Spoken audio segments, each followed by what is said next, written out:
जिस घर में उसने जीनत के साथ कुछ समय बिताया था, खान ने एक कविता दिखाई जो जीनत ने रुमाल पर लिखी थी। मैं तुमसे प्यार करता हूँ, मैं तुम्हें चाहता हूँ, मैं तुमसे प्यार करता हूँ, मैं तुम्हें चाहता हूँ, मैं हर सांस में तुम्हारा नाम लेता हूँ, मैं हर सपने में तुम्हें देखता हूँ, मैं हमेशा तुम्हें देखना चाहता हूँ।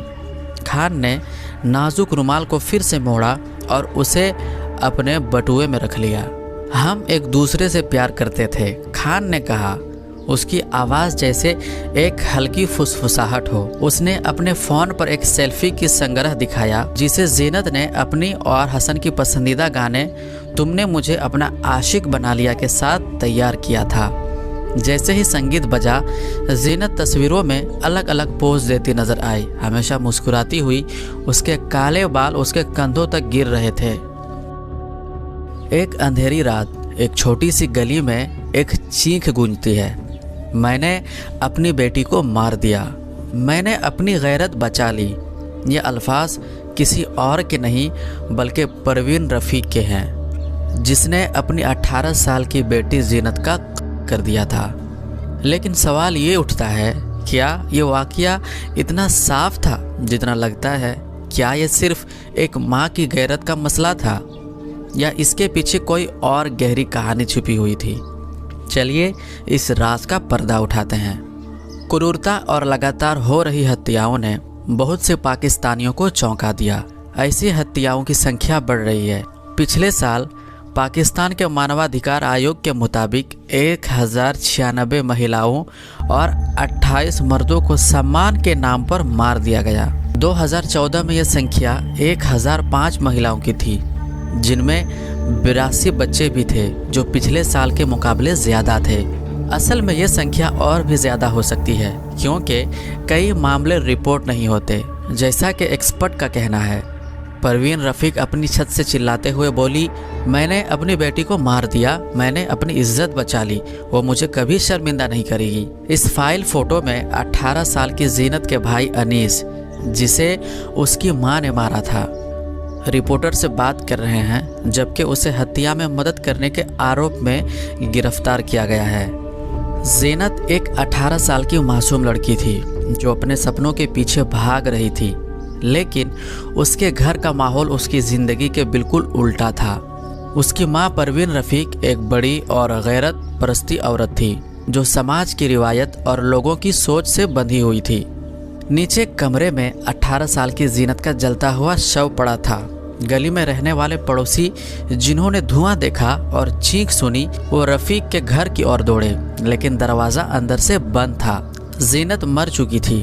उसकी मां ने उसे गला कर मारा था और जब वो लड़की अभी जिंदा थी तो उसने उसे केरोसिन से डालकर आग लगा दी।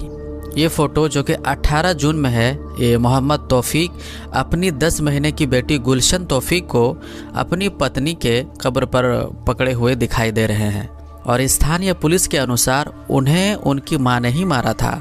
ये घटना पाकिस्तान के गुजरांवाला के बाहरी इलाके के बुटरवाला गांव की है। 8 जून को उसकी मौत पाकिस्तान में बढ़ती हुई गैरत के नाम पर हत्याओं की एक कड़ी में सबसे ताज़ा घटना थी, जहां ऐसी हत्याओं की दर दुनिया में सबसे अधिक है। एक मामले में एक मां ने अपनी गर्भवती बेटी की रेत दिया, जिसने उस आदमी से शादी की थी जिसे वो चाहती थी।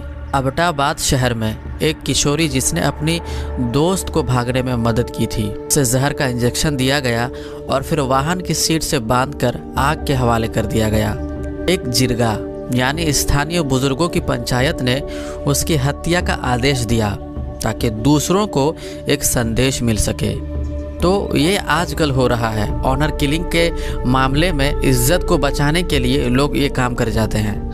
कुछ मानवाधिकार और महिला अधिकार कार्यकर्ताओं का मानना है कि हत्याओं की संख्या और क्रूरता में वृद्धि पुराने पीढ़ी के लोगों की सोच का परिणाम है, जो बदलते समाज के खिलाफ जमकर खड़े हुए हैं। इसमें आप देख सकते हैं कि हसन खान अपनी पत्नी जीनत द्वारा लिखी हुई एक कविता और संदेशों वाला रुमाल दिखाते हुए, जो कि लाहौर पाकिस्तान का है। जीनत वो तीसरी पाकिस्तानी लड़की थी जिसकी पिछले महीने हत्या की खबर आई थी, जिसे व्यापक रूप से सम्मान के नाम पर हत्या के रूप में जाना जाता है।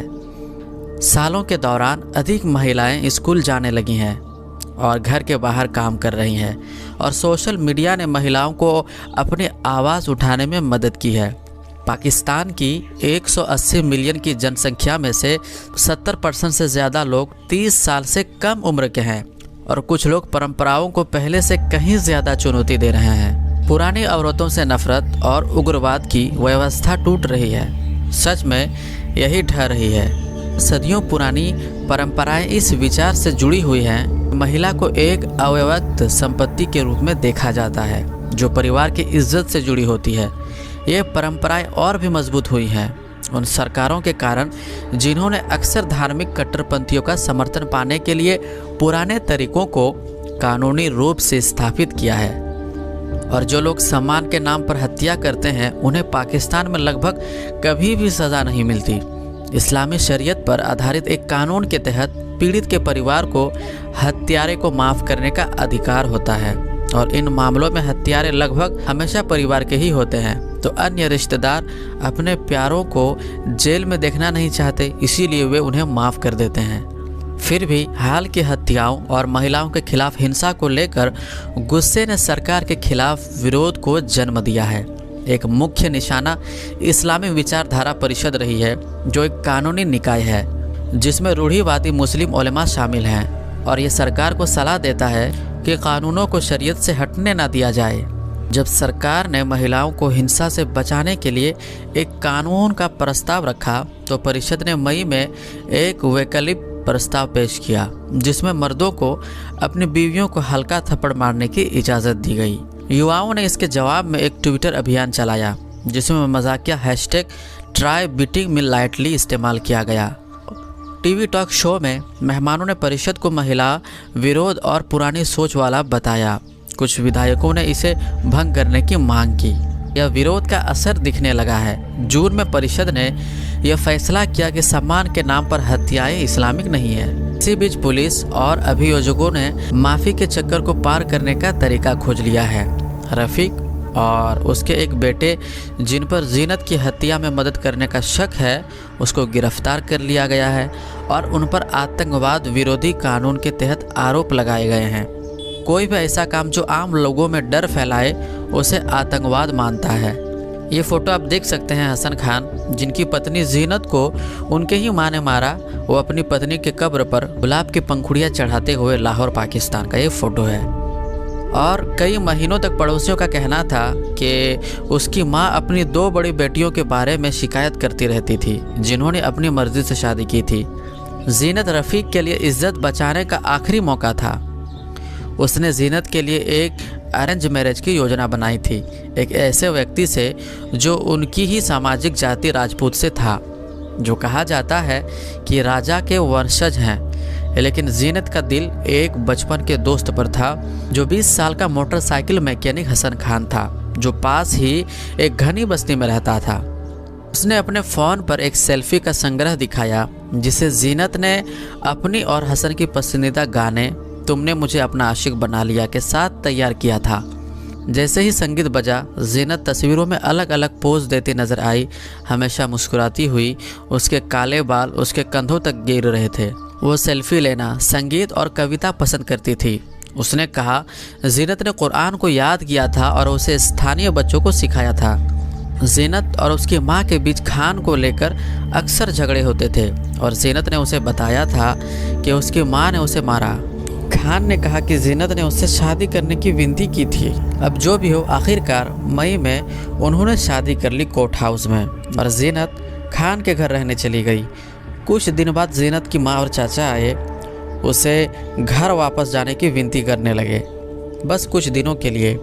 उन्होंने कहा कि वो उसके और खान के लिए एक सही शादी का आयोजन करेंगे जिससे उनका सम्मान बच जाएगा और पड़ोसियों को यह दिखा सकेगा कि उसने भागकर शादी नहीं की। और साथ ही जीनत के चाचा ने वादा किया कि वो सुरक्षित रहेगी। आखिरकार खान के बुजुर्गों ने सहमति दी कि जीनत अपनी माँ के साथ जाएगी। शुरुआत में तो ऐसा लगा कि जीनत की माँ ने उनकी शादी को स्वीकार कर लिया था। खान ने यह बात कही, लेकिन चौथे दिन जीनत ने उसे फ़ोन किया डरते हुए। उसकी माँ उस पर धमकी देते हुए चिल्ला रही थी। तो खान ने उससे कहा, चिंता मत करो, बस 2 दिन और हैं और फिर वो मेरे पास वापस घर आ जाएगी। अगले दिन सुबह वो मरी हुई पाई गई। रफ़ीक के घर के बाहर खड़ी सभी पड़ोसी महिलाएं इस बात पर सहमत थी कि माँ को जीनत को मारने के लिए मजबूर किया गया था और उसे मुक्त कर देना चाहिए। बेटियां परिवार की इज्जत बनाए रखने की जिम्मेदारी निभाती है। मुनीबा बीबी ने कहा, यह अच्छा है कि बच्चों के बजाय एक बेटी हो जो आपको शर्मिंदा ना करे। जीनत की हत्या यहाँ की सभी लड़कियों के लिए एक अच्छा सबक है ताकि वो परिवार के सम्मान की रक्षा करे। उन्होंने कहा, गलियों में खेल रही छोटी लड़कियाँ सभी जानती थी कि जीनत को उसकी माँ ने मारा था, लेकिन वे यह नहीं जानती थी कि क्यों। उन्हें बस इतना पता था कि उसने कुछ बहुत बुरा किया था, उठा गया और फिर उसे जलाया गया। 11 साल की समीरा ने कहा कि जब मैं उसके बारे में सोचती हूँ तो मुझे डर लगता है। जिस घर में उसने जीनत के साथ कुछ समय बिताया था, खान ने एक कविता दिखाई जो जीनत ने रुमाल पर लिखी थी। मैं तुमसे प्यार करता हूँ, मैं तुम्हें चूमता हूँ, मैं तुमसे प्यार करता हूँ, मैं तुम्हें चूमता हूँ, मैं हर सांस में तुम्हारा नाम लेता हूँ, मैं हर सपने में तुम्हें देखता हूँ, मैं हमेशा तुम्हें देखना चाहती हूँ। खान ने नाजुक रुमाल को फिर से मोड़ा और उसे अपने बटुए में रख लिया। खान ने कहा कि मैं चाहता हूँ कि उसे फांसी हो। जीनत के माँ के बारे में उसने कहा, उसे सज़ा मिलनी चाहिए, यही एकमात्र तरीका है जिससे यह सब रुक सकता है। जीनत के भाई और माँ के खिलाफ सज़ा की प्रक्रिया भी शुरू की गई। जीनत की माँ रफ़ीक को पुलिस ने हत्या के आरोप में गिरफ्तार किया था। हालांकि चूंकि यह एक सम्मान की हत्या थी, रफ़ीक के परिवार ने उसे माफ़ करने की कोशिश की, जो पाकिस्तान के कानून के तहत संभव था। फिर भी जब यह मामला सार्वजनिक हुआ और समाज में गुस्से की लहर दौड़ी, तो पुलिस और सरकारी अधिकारियों ने दबाव डाला कि सख्त कार्रवाई की जाए। जीनत के भाई जो हत्या में शामिल होने का संदेह था, उनको भी गिरफ्तार किया गया। पुलिस ने उसे आतंकवाद विरोधी कानून के तहत गिरफ्तार किया, क्योंकि हत्या ने समाज में भय और घबराहट फैलाने का काम किया था। फिर भी पारंपरिक सम्मान हत्याओं में यह आम होता है कि परिवार के अन्य सदस्य हत्यारे को माफ़ कर देते हैं, जिससे सज़ा की प्रक्रिया में कठिनाइयाँ आती है। इस मामले में जीनत के परिवार के अन्य सदस्य भी रफ़ीक को माफ़ करने की पक्षधर थे, लेकिन सार्वजनिक दबाव और मीडिया का ध्यान इस बार मामले को अलग दिशा में ले गया। आखिरकार जीनत के माँ और भाई को अदालत में पेश किया गया और कानूनी प्रक्रिया के तहत उन्हें सज़ा देने का प्रक्रिया शुरू हुई। हालांकि यह स्पष्ट नहीं था कि उन्हें कितनी सख्त सज़ा मिलनी चाहिए। मामला पाकिस्तान के सम्मान, हत्याओं और उनके खिलाफ कड़ी कानूनी कार्रवाई की आवश्यकता पर एक बड़ा सवाल खड़ा करता है। तो दोस्तों, ये रही आज की रियल क्राइम स्टोरीज़। अगर अच्छी लगी तो वीडियो को आप लाइक करके हमारे चैनल को सब्सक्राइब ज़रूर करें। तो मैं मिलता हूँ आपसे अगले वीडियो में, तब तक अपना और अपनों का ख्याल रखें।